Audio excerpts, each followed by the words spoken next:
Steven Seagal, the action legend, storms into view, his face a mask of shock and rage. He locks eyes with the team, men armed to the teeth, and his voice cuts through the tension like a blade. "You're tasing the wrong person." 5 words. The room goes dead silent, weapons lower. The SWAT team freezes, realizing they might have just made a terrible mistake. Nobody moves, but those words, they're just the beginning of a nightmare nobody saw coming. What's up, story lovers? Welcome to Storyroom by Rico, where we bring you gripping tales that'll keep you hooked. If you're new here, hit that subscribe button and the notification bell so you never miss a story. Also, let us know in the comments section where you are watching from. Let's back up. Steven and Miranda Seagal aren't just Hollywood royalty. They're real people with a life built on trust and hard work. Steven, you know him, martial arts icon, star of Under Siege, a guy who's spent decades projecting strength. But off-screen, he's a private man, 55, who's found peace with Miranda, his wife of 15 years. Miranda, 40, is no damsel. She's a former dancer turned philanthropist, sharp, compassionate, the kind of person who lights up a room. They've got 2 kids, a 12-year-old son and a 9-year-old daughter, and their Beverly Hills estate is their sanctuary, a place to escape the spotlight. Miranda's got a history that makes her story even more human. She grew up in a small Oregon town, raised by a single mom who worked 2 jobs. Dance was her escape, and she clawed her way to a scholarship, then a career in LA. That's where she met Steven at a charity event. He was smitten by her grace, her fire. They built a life together, but it wasn't always easy. Miranda's past includes a stalker, an ex-bodyguard named Trey Vickers, who got too close, too obsessed. Steven fired him years ago, and they thought that chapter was closed. They were wrong. That night, Miranda was home alone with the kids, Steven upstairs working on a script. She'd just tucked the kids in when she heard a noise, a faint creak like a door easing open. Her heart raced, but she told herself it was nothing. Then a shadow moved in the hallway, a man masked, gloved inside their home. She screamed, fought back, got bloodied in the struggle.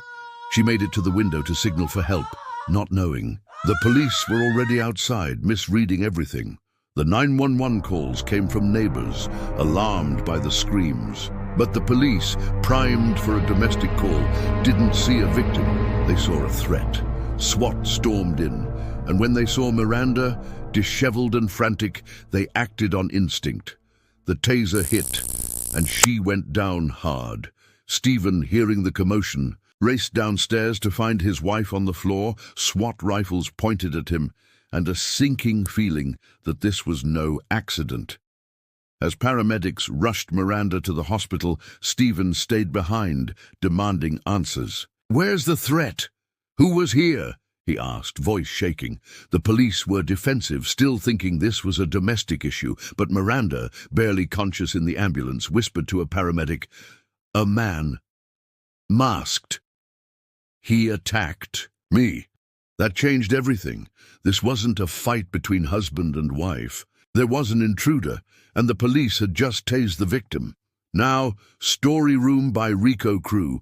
Let's dig into the investigation, because this is where things get wild. The police are scrambling. They've got a high-profile victim in the hospital, Steven Seagal breathing down their necks, and a crime scene that's a mess. The mansion's security system is top-notch, but someone got in anyway. Detectives start combing through footage, and what they find sends chills down their spines. At 11:03 p.m., a figure in black scales the estate's fence, cuts the camera. Wires with surgical precision, and slips inside. This guy knew what he was doing. Steven's with the detectives, watching the footage, his jaw tight. He's not just angry, he's focused like he's back on a movie set, spotting details. "Freeze. It," he says, pointing at the screen. They zoom in on the intruder's wrist where a tattoo peeks out, a snake eating its tail. Steven's face hardens. "Trey Vickers," he says, voice low. "Miranda's ex-bodyguard. I fired him for stalking her." The detectives exchange looks. This just got personal. Trey Vickers, 38, isn't some random thug. He was Miranda's security detail 5 years ago, a former Marine with a clean record, at least on paper. But he got too attached, sending her creepy messages, showing up at her events uninvited. Stephen caught him lurking outside their home one night, and that was it. Trey was out. Miranda got a restraining order, and they thought he'd moved on. But obsession doesn't just vanish, does it? Trey's been nursing a grudge, and tonight he acted on it. The police tracked Trey to a rundown apartment in Inglewood, 10 miles from Beverly Hills. Tactical units move in at dawn, kicking down the door. Inside, they find a shrine to Miranda. Photos, her stolen jewelry, a black mask matching the footage. Trey's there, unshaven, eyes wild, and he doesn't resist. His confession spills out like poison. She was supposed to be mine. I wanted to scare her, make her see she needed me. It's chilling, but it's not the whole story. Detectives press him. Why now? What pushed him over the edge? Trey clams up, but they find something else. A burner phone with texts to an unknown number planning the break-in. Here's where it twists, Rico Farm. The police start to wonder if Trey had help. Those texts mention a tip-off about Stephen being out of town, which he wasn't. Someone fed Trey bad info, and the detectives are now looking at the Seagals' inner circle. Could it be a disgruntled employee, a jealous rival? Stevens got enemies. Decades in Hollywood come with baggage. The investigation widens, and the media's eating it up. Headlines scream, Seagal's wife tased in botched raid. Intruder targets action star's home. Beverly Hills PD's taking heat for the taser blunder, and they're desperate to close this case. Back at the hospital, Miranda's stable but traumatized. She's got bruises, a concussion, and the memory of that voltage ripping through her. Stephen's by her side, holding her hand, but he's wrestling with guilt. He should have been there, he thinks. He should have protected her. The kids are with Miranda's mom, shielded from the news, but they know something's wrong. The Seagals are a tight-knit family, and this is tearing them apart. The police chief holds a press conference, promising a full review of the SWAT response. We acted on the information we had, he says, but it's not enough. Protests spark outside the station, people chanting for accountability. Animal rights groups, fresh off cases like Max's in Texas, join in, demanding better training. For police, Stephen stays quiet publicly, but privately. He's meeting with lawyers, planning to sue the department for negligence. He's not just fighting for Miranda, he's fighting for every family who trusts the system to get it right. As Trey's arraignment looms, the burner phone texts become the key. Detectives trace the unknown number to a prepaid SIM, but the trail's cold. They start digging into Trey's past, his Marine buddies, his old security gigs. One name pops up, Carla Ruiz, a former assistant to Miranda, fired last year for stealing. Could she be the accomplice? The police bring her in, and she's nervous, sweating through her denials. I don't know Trey, she says, but her phone. Records tell a different story. Rico fam, can you believe this? A taser mistake, a stalker caught, and now a possible accomplice? This story's got more twists than a Hollywood thriller. If you're hooked, smash that subscribe button and hit the bell to stay with Storyroom by Rico. Share in the comments. What would you do if you were Stephen? Let's keep this fire going. The police are closing in on Carla Ruiz, Miranda's former assistant, and she's cracking under pressure. Carla's 32, a single mom with a rap sheet for petty theft, and she's got motive. Miranda caught her skimming charity funds, humiliated her in front of the staff. In interrogation, Carla admits to knowing Trey, says they met at a bar, bonded, over hating the Seagals. He was obsessed with Miranda, she spills. I just gave him some old schedules, told him when Stephen might be gone. I didn't know he'd break in. The detectives aren't buying it. Those burner phone texts show Carla knew more than she's letting on, maybe even egged Trey on for a cut of the jewelry. The twist hits hard. Carla's not just a scorned employee. She's connected to a bigger player. The police trace her calls to a low-level Hollywood fixer, Eddie Malone, 45, a guy known for digging dirt on celebrities. Eddie's got ties to tabloids, and the theory is he wanted to orchestrate a scandal to tank Stephen's career. A Seagal family meltdown would sell millions of clicks. The police raid Eddie's office, finding emails about disrupting the Seagals, but nothing concrete ties him to the break-in. Still, the net's tightening, and Beverly Hills PD's under a microscope, their taser blunder now a national embarrassment. Miranda's out of the hospital, but she's a shadow of herself. She jumps at every noise, can't sleep without nightmares of that taser jolt. Stephen's trying to hold it together, but he's breaking inside, replaying the moment he saw her on the floor. He's talking to therapists, not just for Miranda, but for himself, admitting the tough guy image he's carried for years is crumbling. Their kids are struggling too, their sons acting out at school, their daughters drawing dark pictures. The family's leaning on Miranda's mom, Ellen, 65, a rock who's keeping them grounded. Ellen's the one who pushes Miranda to start journaling, to process the trauma, and it's helping slowly. Trey's trial kicks off and it's a circus. The courtroom's packed. Reporters, activists, even a few of Stephen's old co-stars.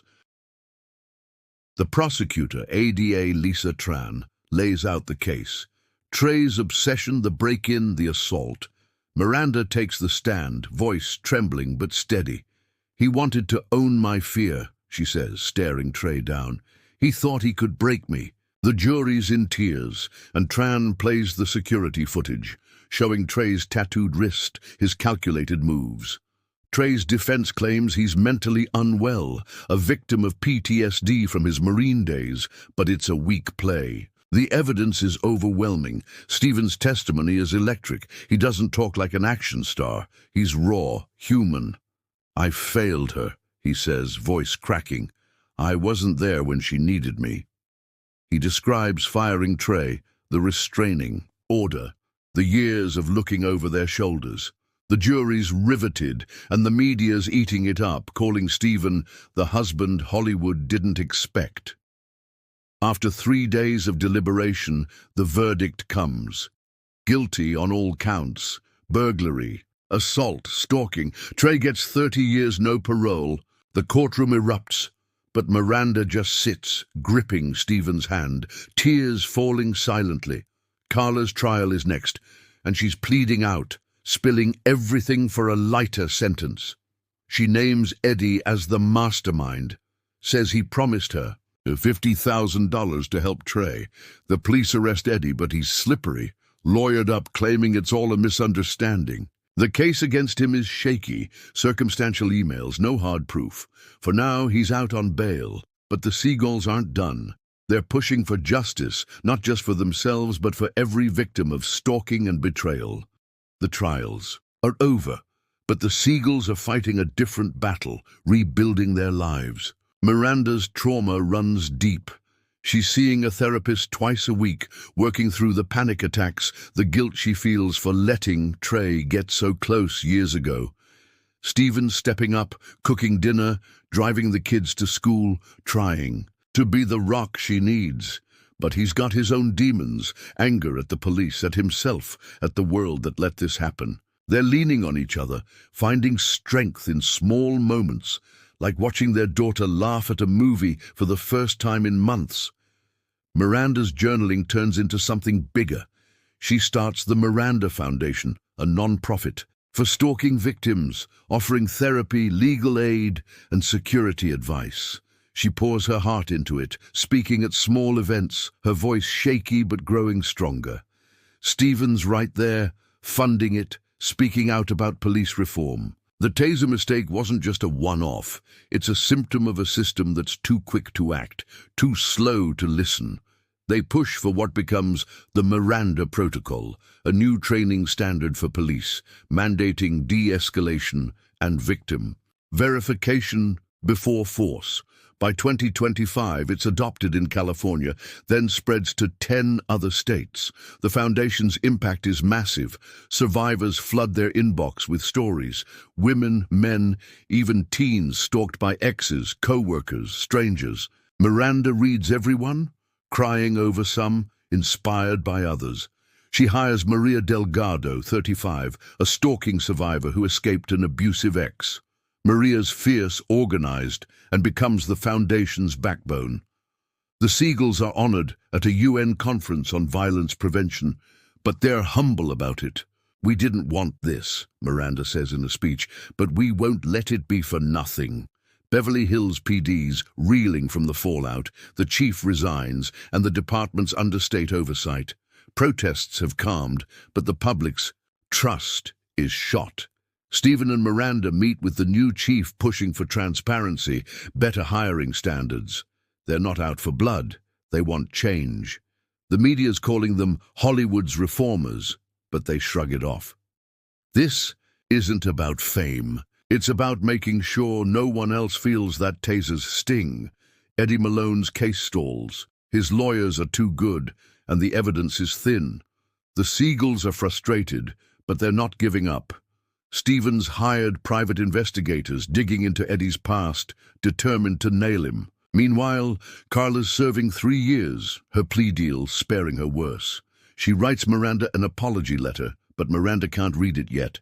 It's too raw. The kids are healing, slowly. Their son joins a soccer team, finding an outlet. Their daughter starts therapy, drawing brighter pictures.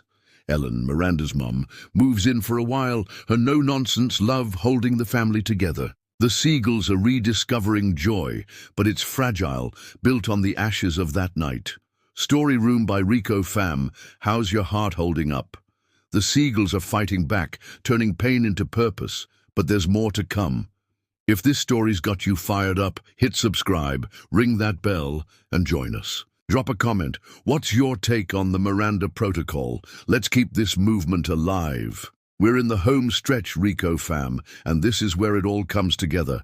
5 years later, it's 2027, and the Miranda Foundation is a global force. Maria Delgado's running it like a pro, helping thousands, funding shelters, training police, even lobbying for federal stalking laws. The Miranda Protocol's now in 25 states, saving lives by forcing cops to think before they act. Survivors call it a lifeline. And Miranda's inbox is still full of letters, some from as far as Australia, thanking her for giving them hope. Seagals have stepped back, letting Maria take the spotlight. They're still involved, but quietly, funding scholarships, attending small events. Miranda's found peace in yoga, teaching classes for trauma survivors. Stephen's back to writing, working on a memoir about that night, not for fame, but to process it. Their kids are thriving, their sons are high school freshmen, their daughters winning art contests. Ellen's still their rock, baking cookies, keeping them grounded. But the past comes knocking. Eddie Malone's finally charged, not for the break-in, but for money laundering tied to his tabloid schemes. The Seagals investigators helped crack the case, and Eddie's facing 10 years. It's not perfect justice, but it's closure. Miranda reads Carla's letter at last, forgiving her. Not for Carla's sake, but for her own peace. In 2027, the Foundation's annual gala is a quiet affair, no red carpets, just survivors and advocates. The theme's never again, and when Maria asks Stephen and Miranda to stand, the room erupts. Stephen speaks, voice thick.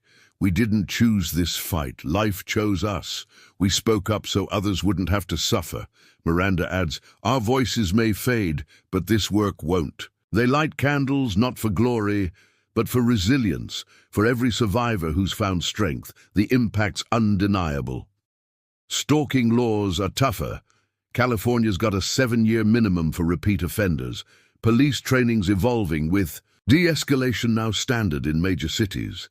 The Foundation's funded therapy for 10,000 survivors, and Maria's pushing for a national Miranda Protocol. The Seagal stories in textbooks, taught in criminology classes, a case study in turning trauma into change. Beverly Hills is different now. The PD's rebuilt trust with community forums, stricter oversight. The Seagals are back to normal life, date nights, family hikes. They've got scars, but they've got each other. That night in the mansion feels like a lifetime ago, but it's never far. Every time Miranda sees a police siren, she takes a deep breath, reminds herself she's stronger than her fear. This isn't just a Hollywood story, Rico fam. It's about what happens when ordinary people face the unthinkable and choose to fight. Stephen's 5 words stopped a tragedy, but their courage rebuilt a system. They didn't ask to be heroes, but they became them for all of us. Rico fam, what a ride! If Stephen and Miranda's courage moved you, subscribe to Storyroom by Rico, hit that bell, and share this story. Let's keep their legacy alive.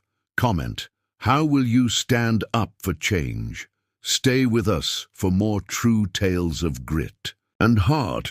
Until next time, stay real, stay strong.